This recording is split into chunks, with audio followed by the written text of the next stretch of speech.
देखने और सुनने वाले अस्सलाम वालेकुम। सर ने आना है लेकिन बाद में, पहले हम करेंगे टेस्ट की डिस्कशन, उसके बाद लेक्चर के अगले हिस्से में आपकी होम असाइनमेंट की डिस्कशन होगी और आप सर आएंगे उसमें होम असाइनमेंट डिस्कस करेंगे। चलते हम टेस्ट 3 की जानिब, वो जो आपको डिस्ट्रीब्यूट हुआ है और आपके पास नहीं है, साथ वाले के पास देख लें। नहीं हुआ है, मैंने खुद किया। हाँ मुझे पता है। साथ वाले के पास नहीं होगा, वो नहीं लेके आए होंगे, बस इधर ही देख लें, फिर हमने इसलिए डिस्प्ले किया हुआ इधर। चलें जी, टेस्ट 3 से पहले इसकी जो इंस्ट्रक्शन है, जो आप लोग नहीं पढ़ते वो लाजमी पढ़ लिया करें, ये आप लोगों के लिए ही हैं, एग्जामिनर्स आप लोग हैं। आंसर ऑल 5 क्वेश्चंस, ठीक है। Answer in black pen only, blue pen से करेंगे तो आपकी आदत बन जाएगी, ब्लैक पेन से करेंगे नहीं अच्छा लगेगा, एक दफ़ा अगले टेस्ट में आप करेंगे नहीं अच्छा लगेगा, लेकिन उसके बाद वो आदत डेवलप हो जाएगी। लेकिन अगर ये ब्लू वाली गंदी आदत डेवलप हो गई तो फिर आप एग्जामिनेशन सेंटर में बैठे होंगे, आपको पता भी नहीं चलेगा, पेपर लिख के आएंगे और उसके बाद फिर कहेंगे सर मैं तो ब्लू से लिख के आया हूँ।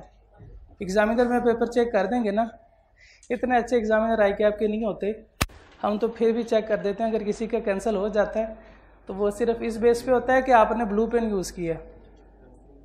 Attempt each part of the question on fresh page, हमारे पास बड़े पेजेस हैं, आप कर तो लो यार, एक दफ़ा ट्राई तो कर लो, कुछ नहीं होता। इतने ज़्यादा पेजेस होते हैं, आपको और पेज देंगे, लेकिन आप ये लाजमी ट्राई करना, ये लाजमी ट्राई करें, ठीक है ना जी। चलें डिस्कशन की तरफ चलते हैं। Question number 1, select the most appropriate answer.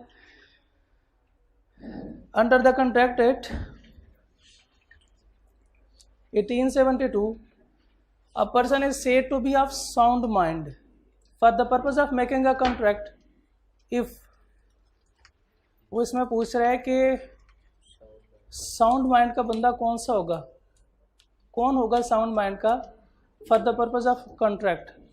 He is not illiterate and can read and understand the terms of the contract.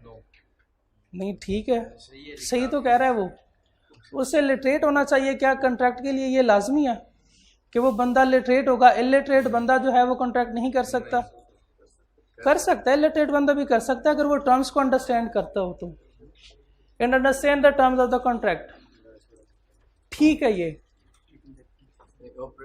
आगे चलते हैं, अगर मोस्ट अप्रोप्रिएट आंसर हमें मिल जाता है तो हमारा वो ठीक होगा।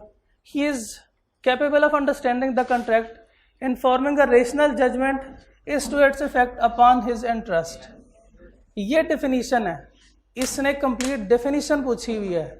अगर वो किसी एमसीक्यूज में या सवाल में, स्पेशली एमसीक्यूज में, अगर वो डेफिनीशन आपसे पूछता है तो आपने एग्जैक्ट वही डेफिनीशन जो है वो लिखनी है और वो देखनी है कि कौन सी है।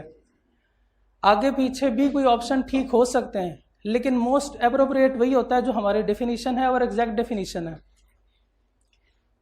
आगे चल के हम देखते हैं कि कौन सी, अगर ये तो हो गई, ये डेफिनीशन है और हमारा यही ऑप्शन जो है वो करेक्ट है, लेकिन आगे भी पढ़ लेते हैं। He is of the age of majority and is not disqualified from contracting by any law to which he is subject.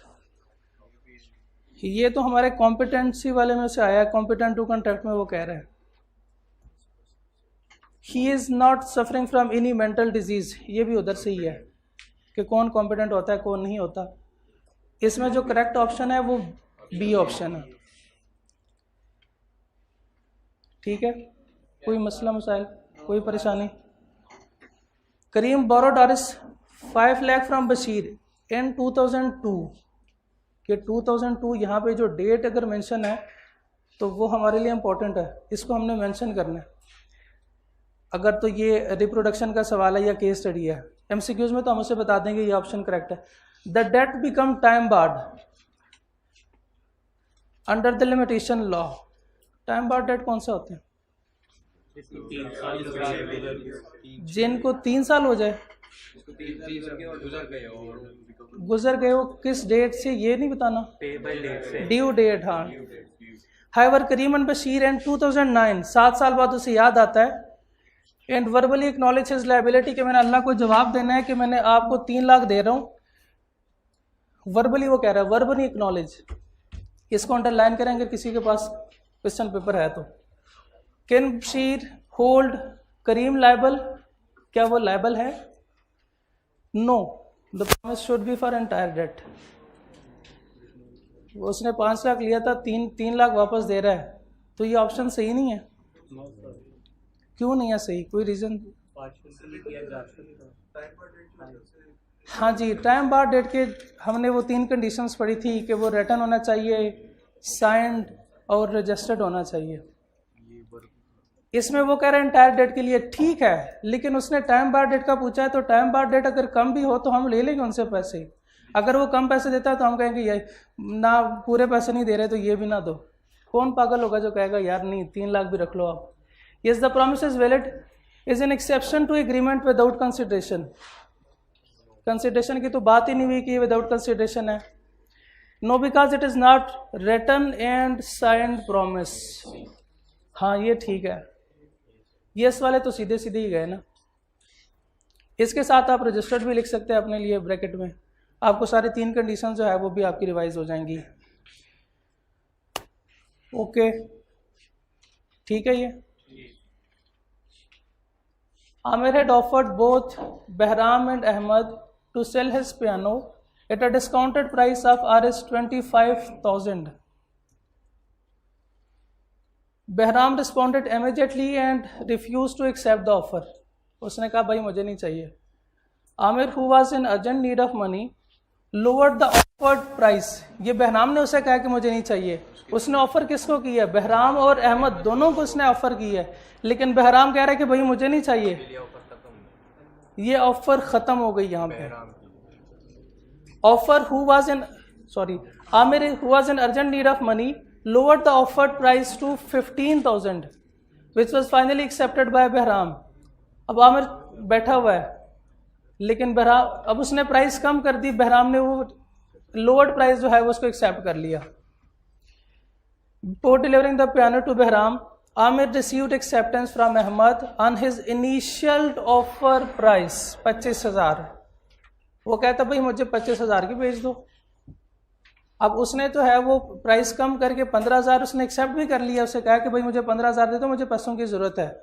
लेकिन बाद में अहमद इसको एक्सेप्ट करता है, जो कि इनिशियल ऑफर्ड प्राइस है वो है 25,000 के साथ।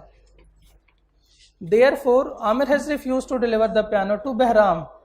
उसने कहा भाई मुझे 25,000 मिल रहे हैं, मैं क्यों आपको 15,000 में दूं? Can Behram claim damages upon Amir refusal? कितने स्टूडेंट कह रहे हैं यस? यस वाले कितने और नो वाले? बाकी नहीं।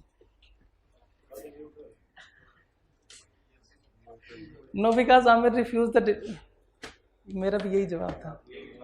No because Aamir refuse the delivery of Bahram due to inadequate consideration. क्यों? 25,000 का है और वो से कह रहा है भाई मुझे 15,000 दे दो, तो ये इनएडिक्वेट कंसिडरेशन ही है। नहीं ये है ही नहीं। इनएडिक्वेट कंसिडरेशन में हम उससे कम प्राइस देते हैं, लेकिन वो ऑफर के मुताबिक उसे कम प्राइस देते हैं, हम उससे कह देते हैं एग्री करते हैं उसके साथ। No because Aamir had agree to deliver piano to Bahram under undue influence. कोई अनड्यू इन्फ्लुएंस नहीं है। यस, ये नो वाले दोनों फारिग। Yes because the contract was completed on acceptance of revised offer price. उसने बाद में उसे कहा है कि भाई मुझे पैसों की ज़रूरत है, मुझे 15,000 दे दो। उसने कहा ठीक है आप 15,000 ले लो, लेकिन बाद में वो उसे कहता है कि मैं अब आपको नहीं दे रहा क्योंकि मुझे उसके 25,000 मिल रहे हैं, तो ये उसको कंपनसेट करना चाहिए उसे। Yes because Bahram responded first to the Aamir offer. नहीं, सी ऑप्शन करेक्ट है। कोई भी कर ले, जिसने ऑफर एक्सेप्ट कर लिया तो वही ऑफर है। जिसने एक्सेप्ट ही नहीं किया ऑफर और खामोश बैठा रहा, जैसे यहाँ पे अहमद भाई हैं, वो कुछ नहीं कह रहे, ठीक है ना। अब इसने जो है पहले कह दिया कि भाई मुझे चाहिए 15,000 में, तो ऑफर वहां पे कंप्लीट हो गई, एक्सेप्टेंस हो गई वहां पे। तो करेक्ट ऑप्शन जो है वो सी है।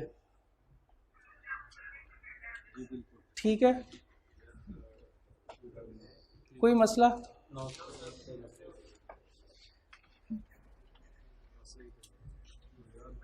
There are some disqualification. Number 4, there are some disqualification imposed on certain persons. इसका क्या मतलब है? Disqualification imposed on certain persons in respect of their capacity to contract. ये है competence to contract. जो बंदे disqualified हैं. Choose the incorrect one from the following. वो कौन से थे? 4 लोग थे. Alien enemy, sovereign ambassadors and ये फॉरेनर जो है, और insolvent. Number 4 convicted. Convict incorrect option हमने देखनी है. कॉन्वेक्ट तो ठीक है, एलियन एनिमी वो भी है, इसमें फॉल कर रहे हैं. फॉरेन सॉवरन भी एम्बेसडर अगर होता तो वो भी.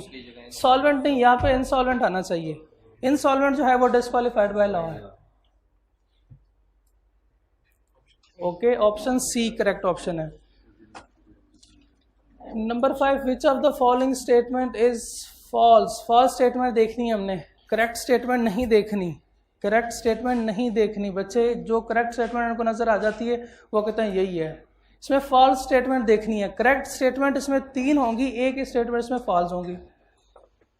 Minor can not become partner in a firm, ये करेक्ट है. Minor can not become partner in a firm, partner नहीं हो सकता.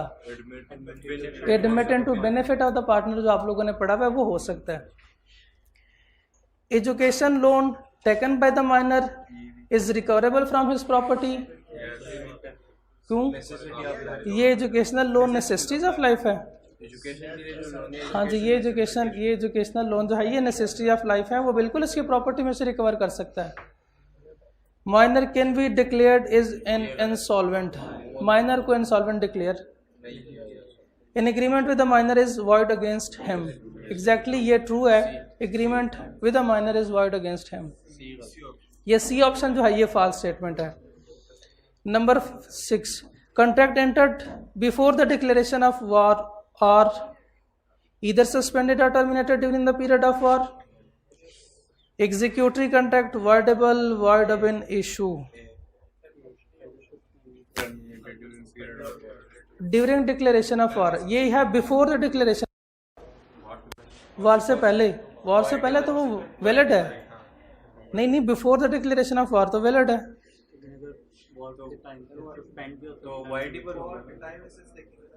हाँ जी, देखेंगे जैसे ही वॉर डिक्लेयर होगी तो साथ ही इधर सस्पेंडेड और टर्मिनेटेड जितने भी कॉन्ट्रैक्ट हैं वो या तो सस्पेंड हो जाएंगे या टर्मिनेट. अच्छा, वॉर के ख़त्म होने पे क्या वो जो कॉन्ट्रैक्ट हैं वो वाइड हो जाएंगे, वॉइडेबल होंगे, वॉइड ऑफ एन इशू होंगे, या स्टिल सस्पेंडेड रहेंगे? टाइम एसेंस क्या उसमें, तो उससे वार खत्म हो गई, अब क्या उसमें टाइम एसेंस है? उसके खत्म होने के साथ ही उसकी वैलिडिटी खत्म नहीं स्टिल है, लेकिन उसके टर्म्स को रिव्यू करेंगे. रिव्यू के साथ उसके बाद वो कॉन्ट्रैक्ट कर सकते हैं, जितने भी उनके कॉन्ट्रैक्ट है वो हो सकते हैं. तो ये इसमें ये ऑप्शन करेक्ट है. ये थे हमारे MCQs. नहीं, बाकी आज ही करेंगे. अब ये हमारा सब्जेक्टिव पार्ट है. Question number 2. Aamir a minor fastly representing himself to be age of majority enters into agreement to sell his property to Arif. Aamir जो कि माइनर है वो खुद को मेजर रिप्रेजेंट कर रहा है. Enter into agreement to sell his property to Arif and receive from him is a price of Arif 720,000 in advance. Out of this sum the minor purchase a car for 6 lakh की उसने गाड़ी खरीदी और बाकी स्पेंड ऑन प्लीजर ट्रिप. शाबाश. After the minor has attend majority, Arif sues him for the transfer of the property और in the alternate for the refund of Arif 720,000 in damages. How would you decide? क्या वो इसकी property में से recover करवा सकता है या वो सारे के सारे 7,20,000 डैमेजेस जो है वो क्लेम कर सकता है? इसकी प्रोविजन क्या बनेगी पहले तो ये बताएं.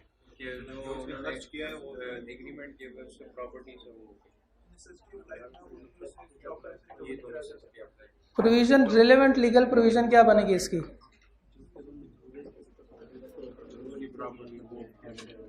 नहीं पता, किसी ने भी टेस्ट अटेम्प्ट नहीं किया, तो जो टेस्ट में लिखा है वही बता दें। आगे दौड़ पीछे छोड़ वाला काम हो रहा है। इसमें जो प्रोविजन बनेगी कि उसने जो अगर नेसेसिटी सप्लाइड की है तो वो ठीक है, नहीं, इसमें ये वाली प्रोविजन बनेगी कि उसको माइनर जो है उससे रिकवर नहीं करवा सकता उसकी प्रॉपर्टी में से। लेकिन जो उनके पास जो है वही तो रिकवर करवा सकता है, वो करवा सकता है। अब इस केस में हम decision and bases of decision में क्या लिखेंगे कि 6 लाख जो है उसने गाड़ी खरीदी, उसकी प्रॉपर्टी में से रिकवर करवा सकता है अगर उसके पास वही प्रॉपर्टी पड़ी हुई है, यानी उसने कैश में लिया था एडवांस। अगर 7,20,000 में उसने 6 लाख की गाड़ी खरीदी है, अगर उसके पास गाड़ी अभी है, मौजूद है, तो वो गाड़ी रिकवर करवा सकता है, वो चाहे जिस हालत में हो, वो गाड़ी रिकवर करवा सकता है। लेकिन वो जो ट्रिप पे जो है उसने पैसे खर्च किए हैं, वो स्पेंडिंग उससे रिकवर नहीं करवा सकता, वो उसकी प्रॉपर्टी में भी से रिकवर नहीं करवा सकता। समझ आ रही है? वो उसकी प्रॉपर्टी में भी, वैसे तो वो अगर ये नेसेसिटीज होती तो फिर वो उसकी प्रॉपर्टी में से रिक्वायर करवा सकता, लेकिन ये लग्जरीज के लिए है। अब लग्जरीज के लिए जो पैसे उसने खर्च किए हैं, जो लग्जरीज पे हैं, उस हालत में अगर लग्जरीज पड़ी हुई है उसके पास तो वो रिकवर करवा सकता है, लेकिन उसकी प्रॉपर्टी में से वो रिकवर नहीं करवा सकता। सो वो जो कैश होगा वो नहीं रिकवर करवा सकता, गाड़ी जो है जिस हालत में भी हो वो उसे रिकवर करवा सकता है। और ये इसके लीगल प्रोविजन क्या हो? कौन सा लीगल अगर प्रोविजन लिखना हो लीगल? हाँ जी, नहीं, रूल ऑफ एस्टॉपल नहीं है, रूल ऑफ एस्टॉपल नहीं है, ये है हाँ वो तो ठीक है, वो ठीक है, उसने रिप्रेजेंट खुद को किया है, लेकिन यहाँ पे जो प्रोविजन बनेगी वो हमारी होगी कि जो उसने पैसे दिए वो उससे रिकवर नहीं करवा सकता। Rules of estoppel does not apply. If a minor falsely represents himself the wage of usury, he will not liable. नहीं हो गया बात, माइनर के साथ एग्रीमेंट नहीं हो सकता, ये है वॉइड अगेंस्ट हिम वाला केस है। अगर हम माइनर को पैसे दे देते हैं उसके खिलाफ फिर कोई डैमेजेस क्लेम करते हैं तो वो इज अगेंस्ट माइनर नहीं हो सकते। लिखा हुआ है कि ये एग्रीमेंट कॉन्ट्रैक्ट वाइड होगा, वॉइड नहीं है, वो वॉइड नहीं है, उसने पैसे दे दिए, उसने पैसे ले लिए हैं, लेने के बाद उसने चीज़ भी परचेज किया, गाड़ी परचेज की, अब वो गाड़ी जो है वो रिकवर उससे करवा सकता है, लेकिन जो प्लेयर अदर जो है लग्जरीज है वो नहीं करवा सकता। जी जी बिल्कुल, ये क्लियर हो गया? कोई सवाल इसमें? Question number 3, explain the meaning of term consideration under the contract act. Consideration की स्ट्रेट फॉरवर्ड उसने डेफिनेशन पूछी है, ये हम एज इट इज रिप्रोड्यूस कर देंगे। What is the difference between agreement without consideration and agreement having इनएडिक्वेट consideration? Without वो वाली बात, हाँ 4 नंबर के साथ उसने पूछा है एग्रीमेंट विदाउट कंसिडरेशन वाली बात लिखेंगे इज वॉइड, वो सर्टेन केसेस में वैलिड भी तो है, एक्सेप्शंस लिखनी चाहिए। 4 नंबर के साथ उसने एक्सेप्शन पूछी है, लिखनी चाहिए। नहीं 4 नंबर के साथ है, नहीं इसकी जरूरत नहीं है क्योंकि उसने पूछे नहीं एक्सेप्शन। हाँ उसे बता देंगे कि सर्टेन एक्सेप्शंस भी है, लेकिन एक्सेप्शन उसको रिप्रोड्यूस नहीं करेंगे। और इनएडिक्वेट कंसिडरेशन वैलिड है।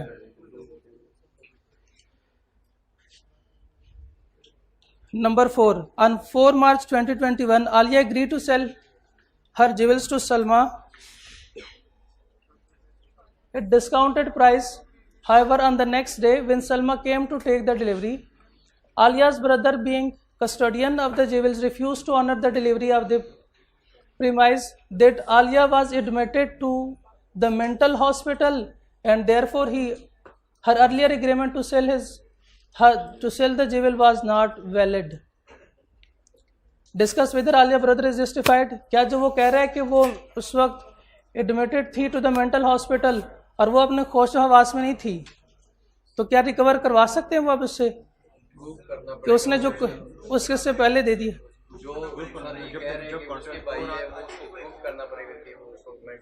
प्रोविजन हमारी कौन सी है? कंपेटेंट हाँ, उसमें से ही है अनसाउंड माइंड की, माइंड पर्सन। कि जो अनसाउंड माइंड है उसके साथ कॉन्ट्रैक्ट जो है वो वॉइड है। ठीक है, अब इसमें दो बातें हैं। हम इसमें ये सिर्फ बताएंगे कि अगर वो at the time of contract of sound mind थी तो ये कॉन्ट्रैक्ट वैलिड है, उसके साथ बर्डन ऑफ प्रूफ भी बताएंगे। इस केस में अगर वो at the time of contract of sound mind है तो बर्डन ऑफ प्रूफ किसके ऊपर है? किसके भाई पे? आलियाज और ब्रदर। आलियाज और ब्रदर ये प्रूव करेंगे दोनों कि eight the time of contract, वो टाइम ऑफ कॉन्ट्रैक्ट जो थे वो ऑफ अनसाउंड माइंड थे। ठीक है, और इफ के साथ ये भी लिखेंगे अगर वो at the time of contract unsound mind है तो ये फिर कॉन्ट्रैक्ट वॉइड है। उसमें बर्डन ऑफ प्रूफ किसके ऊपर है? सलमा। नहीं, इस केस में नहीं, इस केस में इसने प्रूव करना है कि eight the time of contract वो साउंड माइंड के थे, वो at the time of contract of sound mind थे। जो सूट करेगा केस उसमें हम देखते हैं कि बर्डन ऑफ प्रूफ किसके ऊपर। जी बिल्कुल, हम इसमें देखेंगे कि अगर वो यूजुअली ऑफ साउंड माइंड हो तो फिर ये कॉन्ट्रैक्ट जो है वो वैलिड है, तो फिर बर्डन ऑफ प्रूफ जो है वो आलिया और उसके भाई के ऊपर है कि वो ये प्रूव करेंगे कि वो at the time of contract unsound mind थे। अगर वो at the time of contract unsound mind थे तो फिर उसने बर्डन ऑफ प्रूफ जो है वो सलमा के ऊपर है और उसने ये प्रूव करना है कि वो at the time of contract sound mind थे। ठीक है, आखिरी सवाल हमारा, Sajid supplied necessity of life to Hilal, अब माइनर, फिर माइनर वाला केस आ गया। Can Sajid be allowed by law to recover the value from Hilal's property? Yes, वो रिकवर करवा सकता है अगर ये नेसेसिटीज ऑफ लाइफ हैं। बिल्कुल, हाँ जी, वो करवा सकता है। ये हमारे टेस्ट 3 की डिस्कशन थी। लॉ ने ना माइनर को खुला छोड़ दिया है, उससे कुछ नहीं पूछता। माइनर से तो अल्लाह भी नहीं पूछता, अब लॉ क्या पूछेगा? वो तो मेरा और आपसे सवाल होगा। 2 सवाल होंगे जवानी के बारे में, 2 सवाल होंगे। अपनी जवानी को सोपाक बनाएं और दुनिया में भी मज़े और आखिरत में भी। चलो, इसी के साथ टेस्ट 3 की हमारी डिस्कशन ख़त्म होती है इंशाल्लाह। नहीं, इधर लेक्चर ख़त्म नहीं हुआ, अब अगले लेक्चर में जो है वो होम असाइनमेंट डिस्कस हो रहे होंगे आपके। ठीक है जी, अस्सलाम वालेकुम।